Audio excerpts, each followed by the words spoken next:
What's going on, everybody? It's your boy Terrence K. Williams, aka Cousin T. Welcome to the Terrence K. Williams Show. I am here with Matt Bilinsky. I like that last name. It sounds like a very important last name. You know, Mr. Bilinsky wants to speak to you. People hear my last name, Williams. Oh, yeah, he's a black guy. But anyways, Matt Bilinsky. What's going on, man? Nothing much, man. Thanks for having me.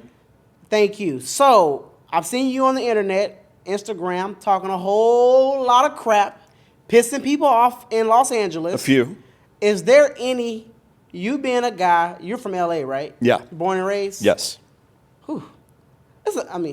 Lord. Yeah, we can talk about that too. Yeah, Don't you worry. Woo. Anyways, is there any common sense left in Los Angeles? I mean, there's pockets of it, right? But you know how elections go, right? It's 51-49, right? As long as there's 50 plus one don't have common sense, you're going to end up on the wrong side of some stuff. And I mean, everybody likes to say this thing, the pendulum always swings, because people look at history and they think, okay, sometimes when common sense has left the room for a while, reality starts to slap people in the face. That wakes some people up, and they just assume that naturally happens.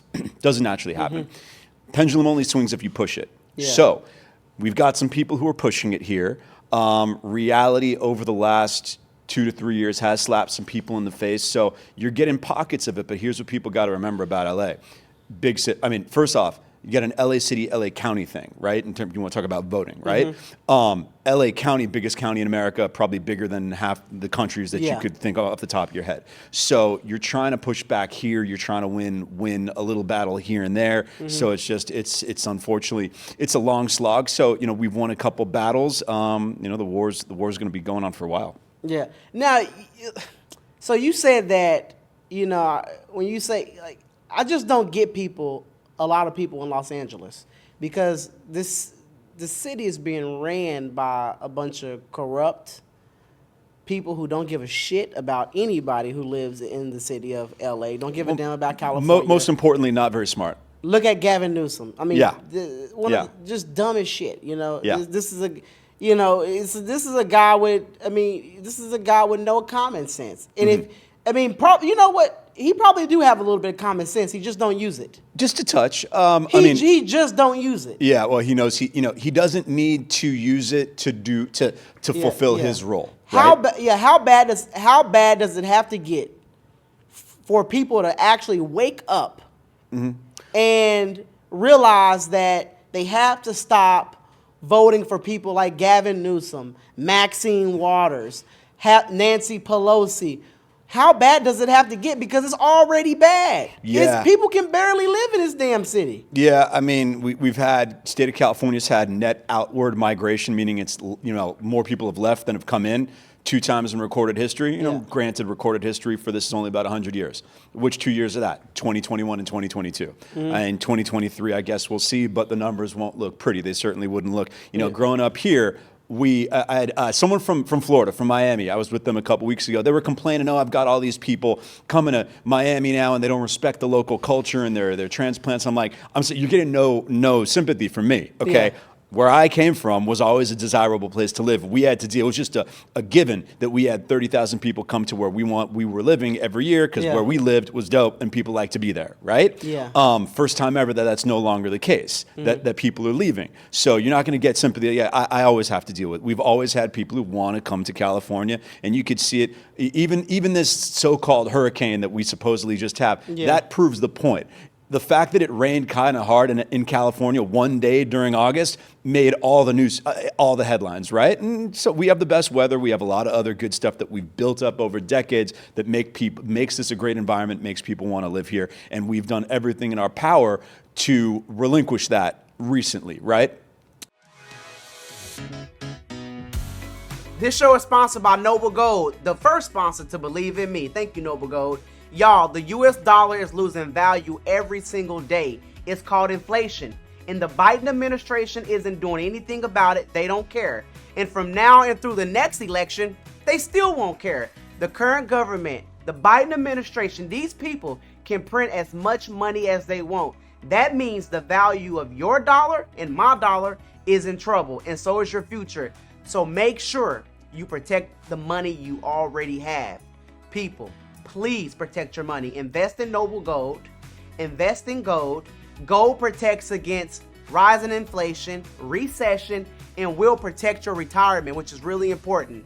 Noble Gold can help you invest in gold. Contact them now and you'll get a 24 karat gold standard coin for free. And I love free, okay? And but anyways, people, call Noble Gold now at 877-646-5347 and mention my name or click the link in the description. Noble Gold, the only gold company for you. So you could kind of see it just before the pandemic in that some people in a couple pockets were starting to notice that a homeless situation that we had solved 2014, 2015, by that era, across the city, but in particular on Skid Row, Skid Row reduced to the smallest volume of Skid Row inhabitants had been in like 50 years. Yeah. Crime at a 50 year low in 2013, 14 in LA. Then it started to tick back up. We can get into why. Around 2018, 19, you started seeing a couple articles being written in some of the entertainment press of, oh, wow, these really liberal people who bought $5 million houses in Venice are all of a sudden getting pissed off that their tires are getting slashed, right? You start to see it a little bit. Then 2020, but Trump era, still super polarized and you know, lot to unpack there. 2020 happens. Yeah. Everybody kind of loses themselves in this mass psychosis about, oh my God, despite the fact that the LAPD's complaints, LAPD shooting of unarmed individuals, forget what's happening in Minnesota or wherever else. In LA, it's been going down for 20, 30 years because we already had our reckoning, right, around Rodney King, and we solved a lot of the problems that we had here. So everyone gets lost in the haze 2020. 2021, unsustainable crime wave. 2021, LA, had it continued like it was, end of 2021, go ask people. I don't know why, right? Then it got that bad. It got really bad. I mean, you could tell. Beverly Hills, nice community. Beverly Hills is a little elderly community. It's a bunch of old people, okay? Because young people can't afford to live there. Right. You had old, little old ladies getting stuck up nonstop all over the place. Terrible, right? Terrible. 2022, you have some elections, and all of a sudden, some people reacted to that. So a lot of people have woken up a little bit. Crime, homelessness became the most important issue. But you even see the person that they voted for who just isn't up to the task, Karen Bass. She noticed where people were pushing back. She noticed what people were paying attention to. She went and asked for a bunch of extra money for the police in the budget. There's no defund the police in Karen Bass's budget. It was jack up the funding for the cops. Unfortunately, that's only one element in the recipe, because you got to get people who want to do the job, and we've been calling them killers for so long, and they're so demoralized because they can't do the job that even with the increased pay and increased salary and all this money that she got in the budget, Karen Bass got in the budget against the wishes of some of the council people, no one wants the job. So LAPD is 1,000 officers short, and it's going to remain that. So how bad does it have to get? I mean, in a lot of people's minds, and even people who voted for Karen Bass, even people who are voting left, it has, but they still won't accept what needs to be done to actually change things, right? They still think that, well, Karen Bass, you know, she's a little more law enforcement friendly than a lot of other people who are participating in California state government. Yeah. She isn't, you know, grading on a curve, relatively not crazy. Unfortunately, still doesn't have what it takes to get the job done. We won a couple good city council races, a couple terrible people. The council, the district that we're in right now, elected an outright socialist, Hugo Soto Martinez, card-carrying member of the Democratic Socialists of America. So it matters the part of town, and it's a lot of little battles being fought. So it's on everybody's mind. I think a lot of people just don't want to, you know, they aren't willing to wrap their mind, and they're not willing to accept what actually needs to be done to solve the problem. And they want to believe that a pendulum's going to swing, or that a Karen Bass, even, you know, grading on a curve once again, could be worse than her. She still doesn't have what it takes to get the job done. Yeah, but nothing's going to change if they don't change the way that they vote. Sure. Why?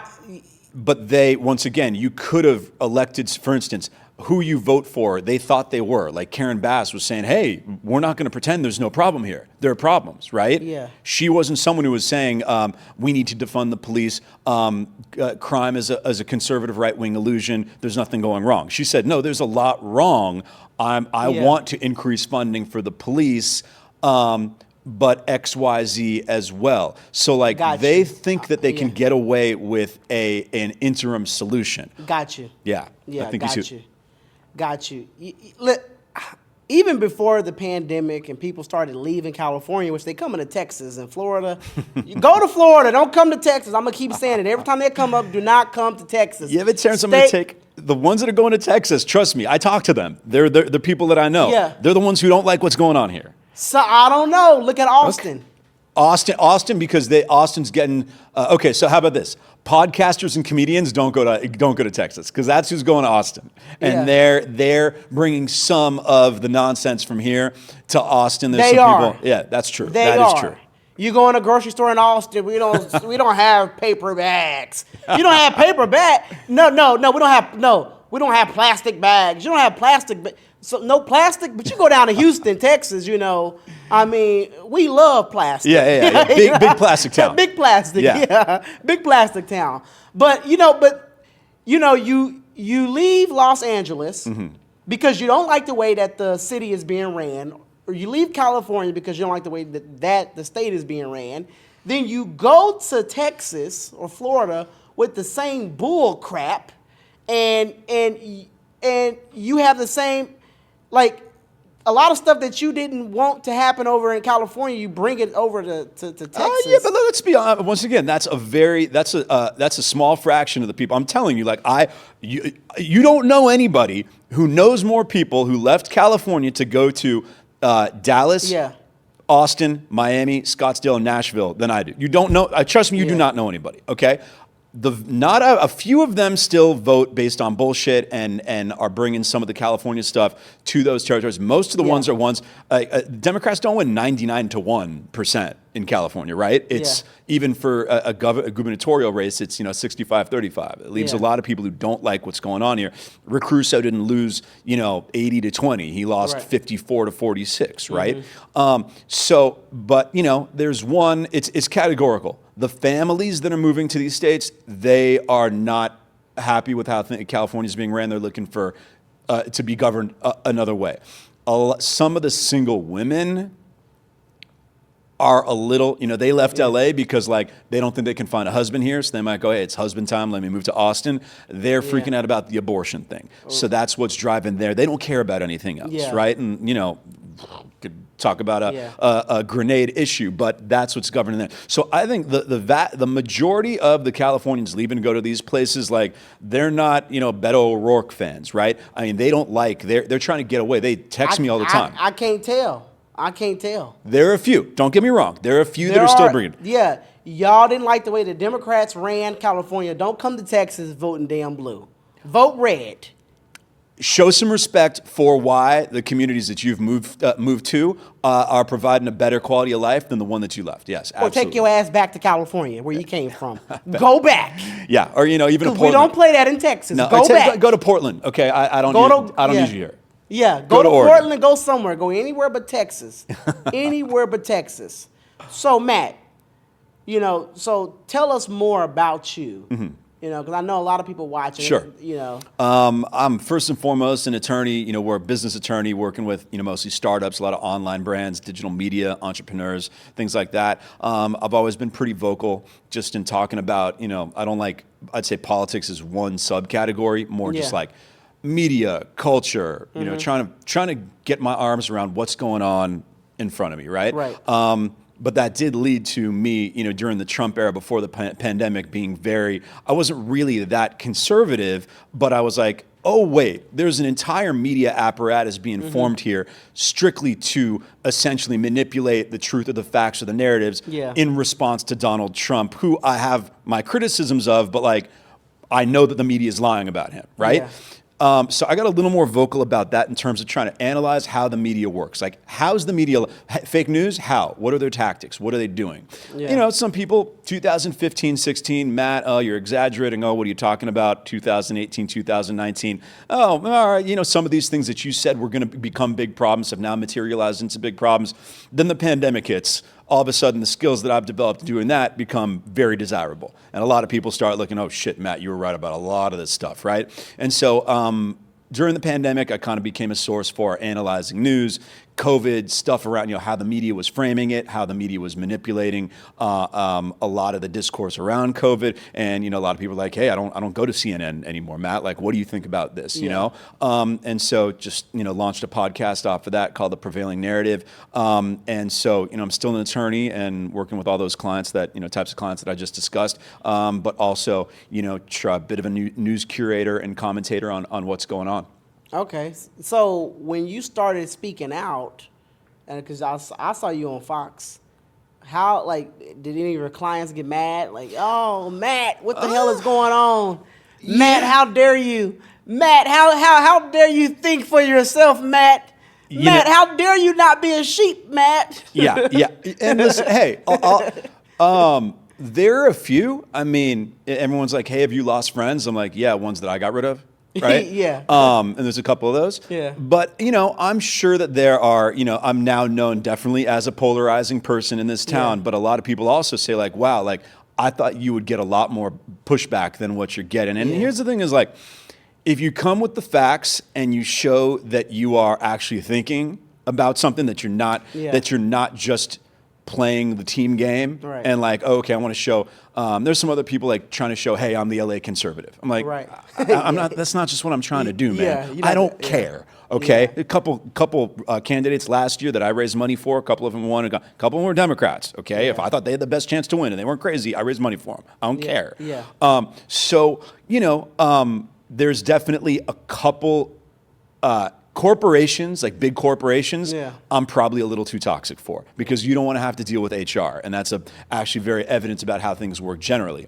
Smaller businesses, startups, clients, for the most part, have not had a problem with what I'm doing, even if some of them take a different tone. Well, so you are an investor too, right? Yeah. So maybe they're like, well, oh, Matt, I don't like that, but Matt, I need some money, Matt. Yeah, there's a little, hey, that's the reality about life. It's like, okay, wait a second, and this is something I say to people who've been canceled. It's like, you don't get canceled unless you allow yourself to be, because it's like, if you're someone who has enough value generally, all of a sudden, like the incentives work no matter what. Mm-hmm. The incentive to trying to reject you or cancel you because of a viewpoint is balanced out by how much they need you. Okay. And so, by all means, there's probably a bunch of people who, on the one hand, they don't, they're a little bit worried about, they don't love what I have to say, or they might be a little concerned about me being, associating with me in one direction or the other. But on the other hand, they know that I haven't, I also seem to be supported by a lot of people who, matter as well, and they don't want to get on my bad side, and for better or for worse, that's also an incentive. I mean, you're most likely. I mean, you got all these clients, so you have to be a great attorney. Like to believe so. Matt got the money. So, people won't. They're like, oh, I'll just cover up my ears. Yeah, it's like, and take Matt's. And take Matt's. He was on Trace Gallagher, not Sean Hannity. We're right. Fine. That's fine. Yeah. It's like, he wasn't on Hannity. That's okay. Yeah. So now, what kind of companies do you invest in? Like, do you look for a certain, like, is it tech only, or? No, what is necessarily tech is always evolving, right? Because at this point, essentially any product, any consumer packaged good, a lot of health and wellness stuff is all primarily online brands, right? So a few years, I was, just to give you a little bit more background, a while back, I was more geared towards the traditional entertainment industry. Once I saw that evolving in a direction that I didn't like, I mean, the content's not interesting anymore. I started seeing everything that was going on in the online world, in the tech world, in the startup world, even if it was like had something to do with media, was also more interesting. So one company that I was involved in, I was kind of part-time general counsel for, was called Pluto TV. Pluto TV, yeah. So I was heavily involved in that. And what was that? Is that a tech company? Is that everything? When I was there, everything that we were broadcasting on there that we were playing was an old movie or a TV show, right? So I was doing more stuff directed towards digital video and content. Now I'm focused a little bit more on products, food and beverage, fitness brands, and as a kids vitamins company that I'm involved in called Haya. Any of you parents out there right now, the best all natural vitamin that you're gonna find out there for your kids is called Haya Health. Go check them out. Take those vitamins. Absolutely. Take it from me. You need your vitamins. I didn't take my vitamins, and look at me. I'm short. I haven't grown since elementary. Take those vitamins, kids. No doubt. Give your kids those vitamins. Absolutely. Make sure they're high up. Yes. If you want to make it past 5'5", you might want to take some vitamins. You'll have a chance. Not a bad idea.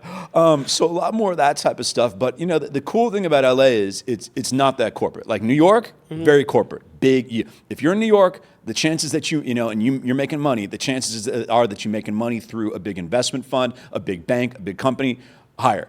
LA, a little more entrepreneurial, smaller, which is great. And the thing is, it's always changing. You know, so for a minute or two, listen, the NFT, the crypto, the blockchain thing was very hot. As a lot of that's been washed out. I'm still a believer in it long term, but not as much interesting stuff going on right now. Right. Obviously now in the LA entrepreneurial community, whether it's trying to find a solution for content or a solution for selling products, AI and artificial intelligence, machine learning. So I can't say that I'm totally focused on that, but y'all, if you're in the LA entrepreneurial community and you're trying to be at the forefront of things, that you definitely want to be involved in some of that right now. Yeah. Yeah. So if you need some money, call Matt. Matt got the money. So if anybody's watching, if you got any kind of business idea, any kind of startup, call Matt.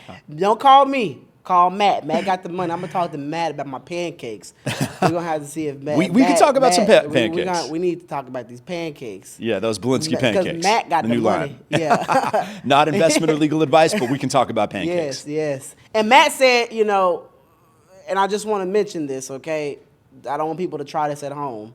Now, you know, you did say that you donated to a couple of Democrats who were not crazy, who were not or help raise money, or help raise money. You help raise money for a couple of Democrats. I want everybody at home watching to know to please do not try that at home. How about this? Don't try it in Texas. Do not try that in Texas. Do not try that at home. Don't try that in Texas. I do not recommend that you help raise or donate any money to the Democratic Party. LA, my choices are sometimes a psychotic Democrat or like a somewhat not psychotic Democrat. Because I'm happy with who I raised money for. Right, because look at Chicago. They got rid of. There was no Republican was going to become mayor in Chicago. But you know, Beetlejuice, Lori Lightfoot, she's finally gone. So please don't say Beetlejuice 4 or 5 times because we don't need her back. She might come back. But people had a choice between a sane Democrat and an insane Democrat. And they voted for one that was more insane than Lori Lightfoot. Yeah. You know? Some way, somehow. So crazy. You know, which was I just don't get it. You know, like y'all traded a Looney Tune for another Looney Tune. And the natural antibodies are not there, right? I'm telling you, this is what I said. People, when I started I used to vote Democrat, and I don't regret when once again, when LA hit its lowest crime in 50 years in 2013, who was running LA? It was Democrats, but it was Democrats that didn't say, hey, all the cops are killers. And, listen, sorry, if someone commits a crime and goes and resists arrest and they get roughed up a little bit, oh, well, shouldn't have done the crime. Right? So things change, right? And what point was I getting to here? Is that the pendulum does not naturally swing, right? And so everyone kept expecting that to happen. And I think a lot of people are only now realizing that a lot of people just, one, don't pay attention, or two, are going to vote purely on team. They see it as a team game, right? So they're going to support whoever they think is on their team, regardless of the practical implications of that. Right. And sometimes those practical implications are not so friendly. Yeah. I've never really been a fan of, LA is great. LA is a great place to visit. The weather is great. Sure. They got the beach. I don't care about the beach. I don't swim. I can't swim. I don't give a shit about the beach here. People, they got the beach. And? You're going to be the next black mermaid? You're not going to be the next black mermaid? No, I'm not going to be the next black mermaid. Hell no. Hell no. I'm staying on dry land, eating my damn chicken wings on dry land. If we go to the beach, I'm the type of person, if we go swimming to the beach or whatever, I'm the person that is going to watch everyone's belongings. I'll watch everybody's stuff. Y'all go swim, I watch your cell phones. Give me your keys, your purse. I watch all of that. Okay, y'all go do y'all. Go out there, and I'm gonna be sitting right here, crisscross applesauce, right here in the sand, watching everybody's stuff because I'm not getting in that damn water. But I just think the prices here had just been ridiculous forever. Like, yeah. The cost of living here is just insane. It's been insane for the longest. And I feel like LA has always catered to people with lots of money. And everybody else, 10 people will have to roommate because they can't afford to live in this city. I mean, it's been like that for a long time. I think they need to come down on these prices. In New York City too, it's the same way. It's not livable. Yeah, it's not livable. This last economic cycle, it's not affordable. I mean, this last economic cycle, things did really change though. LA was always noticeably it was distinctly at a level below New York, and everyone I'm telling you 2000, even 2007 before the crash, living in LA, trying to either live well off but not super rich life, or just the single person on a entry level or just above entry level job, but still living an okay life. Much more you could absolutely do that in LA. This last economic cycle where they printed all this money, a lot of tech companies moved to LA. A lot of people who made money in other businesses like tech moved to LA and bought these houses. A lot of international buyers, a lot of that Chinese money, a lot of Chinese and Russian buyers coming in, inflating, making money. Ooh, I own a factoring outside Beijing or God knows what, and want to come and park their money here. Yeah, that really jacked up a lot of the prices in LA this last cycle. So I mean, this is kind of a new thing, and I'm telling you, even.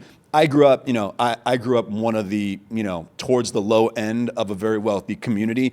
All these kids that grew up, their parents live in nice houses in Brentwood and Beverly Hills, even ones that are doing pretty well, they're moving out to the suburbs. They can't, their parents were able to afford these, the kind of ritzier, more well-known areas of town. They're moving out. We used to make fun of Calabasas and Agora Hills. They're moving out to, we're like, oh God, give me some land in Calabasas or Agora Hills. They're all moving out there now. Now you said that the rent here it used to be how much lower than New York City? I mean, I can just think about when I'm dating myself, but when I got back from college, maybe 2003, 2004, a friend of mine who's from New Jersey, so he had to get his own place. He couldn't live with his parents here, and he had a pretty nice one bedroom, right outside Beverly Hills for $1,200 a month.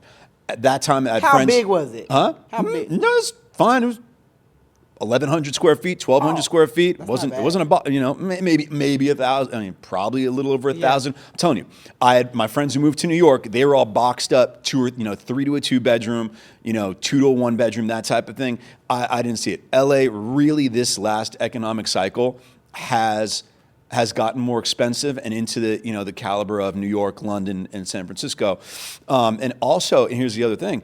That's why you got people living downtown, Silver Lake, Venice. These are areas that young, aspirational people or people with money nobody lived until the late 2000s, started picking up a few people early 2010s. Now, because there's so many people with money and because the prices are so high, you have more people who do pretty well who live in those neighborhoods because they can't afford the places that are historically high. Yeah.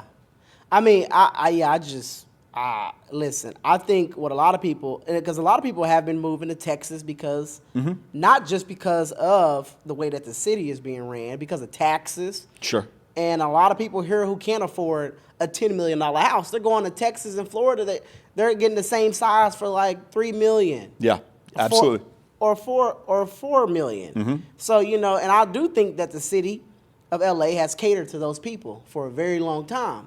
And now they're bouncing, going to Texas to buy cheaper homes and to have a more affordable living. And now you're stuck with all the people who can't afford these $10 million homes that are up for sale and shit like that. I think they need to change shit around here. A little bit. You got to build shit. You got to build shit. They don't build shit here. They don't. Okay, it's impossible to build stuff here. I mean, we can get to the hospitality. Think what a lot of people aren't focusing on is how they don't build any cool retail or hospitality. LA's been living off an outdated reputation and what it built in the 20th century for decades now. The city looks old. There's nothing new here, man. Yeah, Okay, there's a street near where I live. You got Sunset Plaza. I'm a couple blocks down.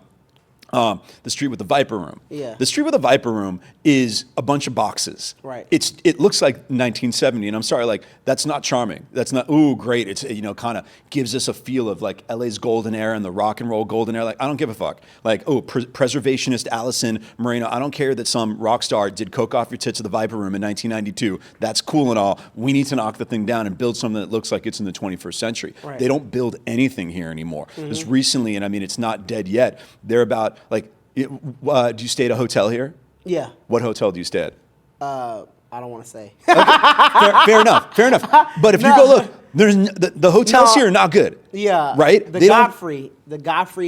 Yeah. Yeah. I mean, the only cool hotel that they've built the last 10 years has been the Edition on Sunset. It's like, this is LA. This isn't a small town. This is they were going to go build a luxury hotel up in Beverly Hills. And it's like, all right, why do we have Beverly Hills if you have this whole mountain and like go build a fucking cool hotel there? They struck that down. They always find some bullshit environmental reason. The homeowners nearby, they always find a reason not to build shit in LA. And LA's starting to look old. Yeah.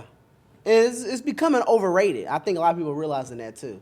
Yeah, but the chicks are still coming. Yeah, it's just true. the truth. True, but listen, a lot of people move here for the American dream, for the Hollywood dream. And now in today's time, you don't have to come to LA to make it. That's very true. You don't have to come to LA to become an actor. You don't have to come to LA to become an actress, or you don't have to go to New York City for that. Sure. For that either.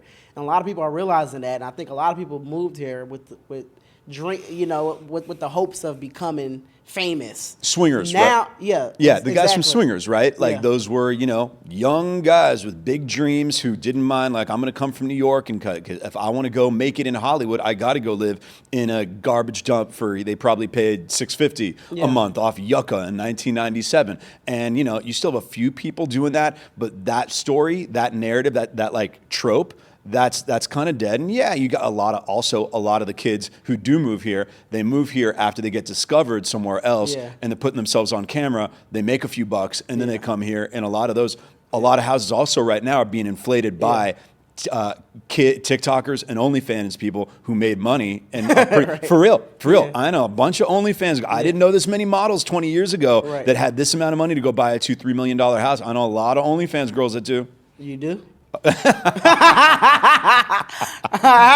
know a couple. How do you know them? Count it on one hand. How do you know them? They need legal help. So, so now you said a lot of girls are still moving here. Are they moving here to work, or are they moving here to find a rich man? Probably a little bit of both. Huh? They're moving here to be in the mix, right? They want to be where the action is, and this is still to a certain extent where the action is, right? Also, a lot of them do not underestimate the impact of the hills. A lot of these girls right now, this generation, when they were little girls, they watched the hills. The hills looked really cool. And they moved to LA because they saw the hills. I swear to God. Yeah. This is still a thing. It will be for at least a few more years until like that generation gets cycled out. Yeah.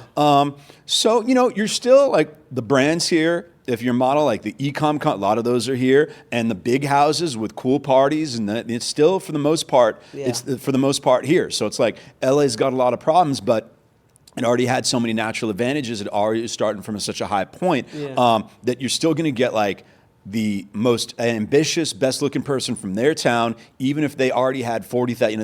They went to their community college, got 50,000 followers just from being hot and having a following, right? Yeah. And then they moved to LA because there's still more opportunity here. And that's not that went from universally true to only selectively true, but it's still true in a lot of cases. Got you. Now, we're speaking about LA and how the city is ran. Have you ever thought about running for mayor? Why not? Matt, I think you can do it. Here's the thing. Once again, it's the setup. LA's got the LA city. One of the reasons everyone's like, oh, I can't believe Karen Bass won. If you go look, the way that LA, the city, is structured, It doesn't include a bunch of Beverly Hills, own jurisdiction. West Hollywood, own jurisdiction. A bunch of others. So most of LA is south of the 10 freeway, which is lower income. And, God bless those people. And if I was elected mayor, I'd want to do the best job for them too. But they might not have the same interests and same priorities as I do, or a lot of the people that, not everyone north of the 10 freeway is wealthy, but it's generally somewhat more higher income. So it's like LA, the city, the fact that the way that the city is run bleeds out into all these surrounding neighborhoods that are technically different jurisdictions, right? Gotcha. So that's a big problem for LA too. And why it's hard to solve a lot of these issues. City council is like, for the area that most of my network is, I mean, that could be something that happens in the next 10 years. So we'll see. I mean, I've gotten very involved in the district attorney's thing because I point to an Instagram post that I put out about this Gascon guy when no one was paying attention to him. I'm like, sorry guys, I called it, I told you, and then 2 million people tell me, "Guy, we should have listened to you." But I'm not a criminal lawyer, so I don't know. We'll see about office. I got other stuff to do in the meantime, but we'll try to help get the right people in there. What you got to do, man?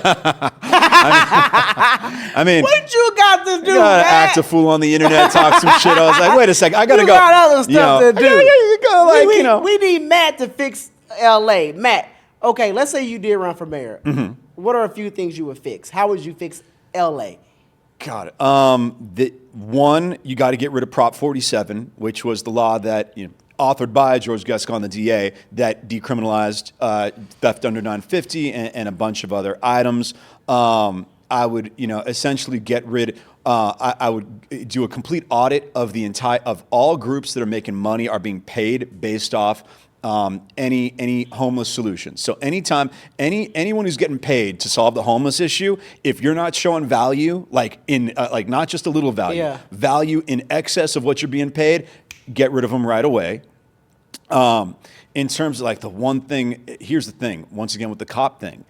It's not, she went and got the money. Karen got the money. No one wants a job. No one's taking the money. Nobody's going to take the money. So you got to be very vocal. It's a cultural thing. You've got to be very vocal about being supportive of the cops, regardless. Like, we're about to pay the cops, offer to pay a lot of new cops a lot of money. And I'm telling you, nobody wants it. So you got to change the culture around that.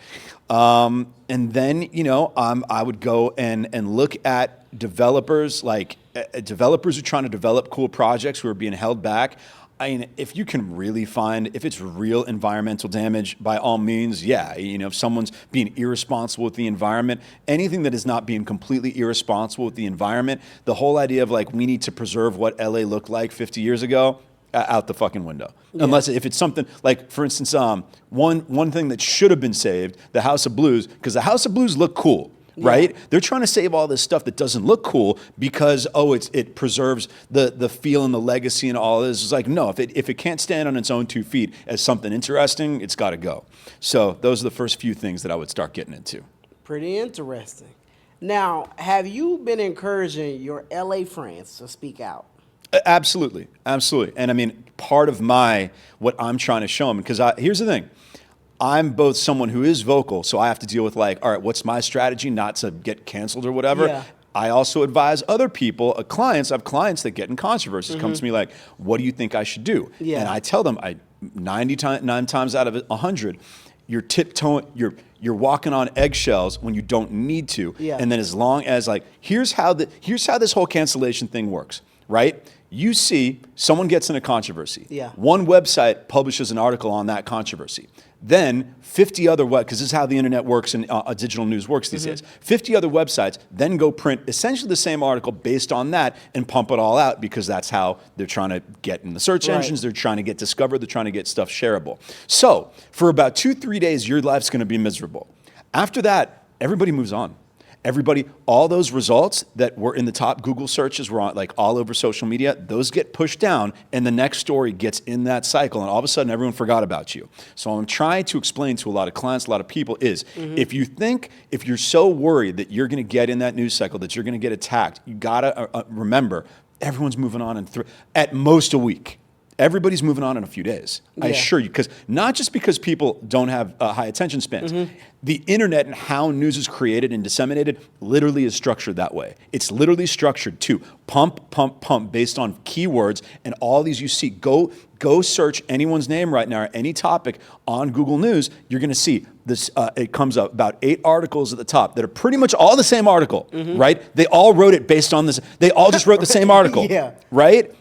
And in 2-3 days, when that's other than Trump, because they're always writing about Trump. Once that's no longer the number one topic that's getting all the clicks and all the shares, then they're going to move on to the next topic. So I try to educate people on that. I also try to educate on. This is an interesting way I thought to put it. They always used to say at the beginning, first few years of movies, like human beings had never seen like big images of things up on a screen, right? So. People would be scared if the train was coming at them on the screen. They'd think, oh my God, a train's coming out. Oh, someone's on the screen about to stab someone. Oh my God, they're about to stab me. Obviously, they weren't used to it. They didn't realize it's an illusion. It's not real, right? Yeah. The 100 people yelling at you on the internet are almost universally an illusion. That's an illusion. In 2 days, they do not matter. But when you're in the thick of it, you think your life is about over. I know this because I've been yelled at on the internet and I've had clients. And it's interesting because I get to see it from my own experience and I get to see it from having to counsel people when I'm a step back, right? So it's like, take out whatever your concerns are over cancellation or criticism. At best, 95% of, 95 to 99% of them are a complete illusion. Like, 100 people yelling at you on the internet is not the end of the world. A couple Yelp reviews that talk shit about you. I'm sorry. Like, if your business can't withstand 2-3 people bitching at you on Yelp, you didn't have a business to begin with. Exactly. But I think you guys see the point. So speaking of LA, the COVID mandate is coming back. It's a lot of talk about it. It's coming back. Selectively. It's coming back in the winter time. I believe it is. It may come back in the winter time. Are you gonna put on a mask? No, and I Matt, don't lie. Matt, you gonna put on a mask? Whatever. I got like, Matt, I need a hell no. Hell no. Don't you? But I don't. But here's the thing. I think because the last time they tried to say that it was going to come back generally in LA, everyone was like, oh my God. I said, no, I don't think they're going to try to do it. I don't think they're going to try to do. There are selective. LA happens to be a nerve center of like the entertainment companies are the most neurotic of any companies these days, right? That's why you get Lionsgate, right? So by all means, you're going to get a few. Yeah, you have to go to a corporate entertainment office. Yeah, they're the most neurotic people, right? The city thinking that they're going to get away with issuing it generally. I know the restaurant owners here. The restaurant owners will fucking tear their heads off because the restaurant owners are not part of like the neurotic world. Lionsgate, neurotic. That's it. Oh my God, everybody's got to be in this together. Oh my God, we're so worried about COVID. Small businesses, small retailers, restaurants, they ain't on board, and they will not. The powers that be will not try to screw with them. Got you. Yeah. That's my call. We'll see if I'm right. Well, I know this, and I'm gonna say it on every podcast I do. I'm not putting on no damn mask. I'm not taking the vaccine. Matt, you gonna take that? You gonna take some boosters? Listen, I got COVID June 2020. I got COVID very early. Matt said HIPAA. This is HIPAA violation. This is my. I did my time. I got COVID June 2020. Yeah. I did my time. Sorry, I ain't doing any more time. Right. You know what? It's not my business if someone's gonna take the vaccine. It's not my business if you're gonna take it. Just like it's not anyone's business if I take it or don't take it, you know? Because it doesn't stop transmission. Yes, exactly. People can do what the hell they want to do. You want to take it, that's your choice. Just don't force me to do what you do. Well, yeah, particularly, like, maybe if it was super deadly and it actually stopped transmission, I'd be like, okay, there's like a negative externality to this person. The fact that it does not stop transmission, there's literally no impact from one person to the next on whether or not the other person is taking the vaccine. So shut the fuck up. Right. The pure logic, the underlying logical construct of whether or not you having to take the vaccine to protect others as opposed to yourself falls apart right there. So you have no right to. Nobody can be bitching about to anybody else about this. Got you. Now I do have to ask you. Sure. What do you think about Trump? I think he's got some good, policy-wise, he was in the right direction on a number of things, particularly trade, international affairs, and China.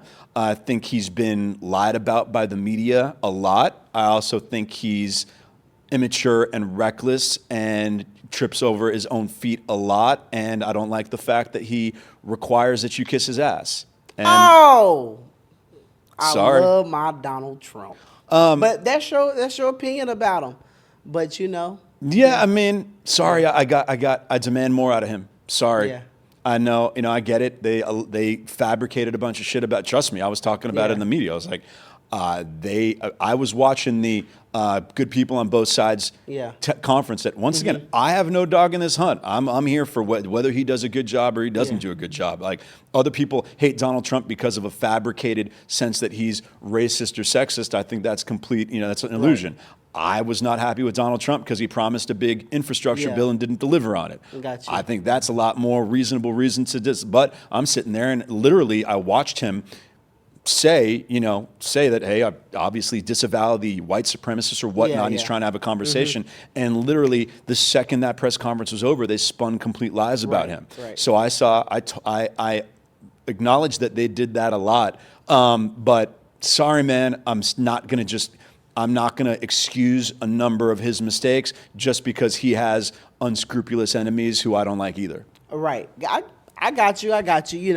A lot of people don't like Trump's attitude, or they don't like that Trump demands this or demands that, or Trump says this, he say these kind of words or those kind of words. But I think for me, I'm a roll with Trump in 2024, and it's not based on him cussing somebody out. It's not based on him talking shit about somebody.